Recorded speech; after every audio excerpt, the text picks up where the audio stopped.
এখন জেল দিই আপনাদের আর দোকানটা বন্ধ করে দিই, ভালো হবে?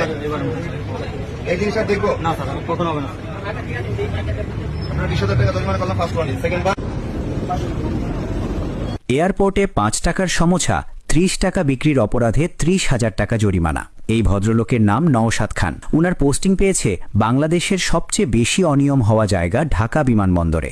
অনিয়মগুলো দেখেও এতদিন দেখার কেউ ছিল না। কি পরিমাণ অব্যবস্থাপনা আর যাত্রী হয়রানি করা হয় এটা যারা একবার হলেও ভিতরে গেছেন তারা জানেন। উনি নিয়োগ পেয়েই বেশ কিছু গুরুত্বপূর্ণ কাজ করেছেন। তার মাঝে আছে ক্যান্টিনে অতিরিক্ত বেশি দামে খাবার বিক্রি ও বাসি খাবার বিক্রি বন্ধ করা, ওয়াশরুমের পরিচ্ছন্ন কর্মীদের বকশিসের নামে হয়রানি বন্ধ, হেল্প ডেস্ক কার্যকর করা, যে কোনো দরকারে যেন ইনস্ট্যান্ট ওনার সাথে যোগাযোগ করা যায়। আর সবচেয়ে প্রশংসার যে কাজটা উনি করেছেন সেটা হলো লাগেজ রিলিজকারী কর্মীদের শরীরে ক্যামেরা লাগানো। শুনেছি এই ক্যামেরার ভিডিও অ্যাক্সেস উনার কাছেই থাকবে। আশা করি আর কারো লাগেজ চুরি মতন হয়রানি না হতে হয়। উনি এভাবে কাজ চালিয়ে গেলে আগামী 6 মাসের মাঝেই এয়ারপোর্টের চিত্র বদলে যাবে ইনশাআল্লাহ। বয়স কম, রক্ত গরম, বাংলাদেশের ভবিষ্যৎ তো উনারাই। কিন্তু কথা সেটা না, আমার ভয় হচ্ছে অন্য জায়গায়। উনি কি টিকে থাকতে পারবেন 6 মাস এত সিন্ডিকেটের বিরুদ্ধে?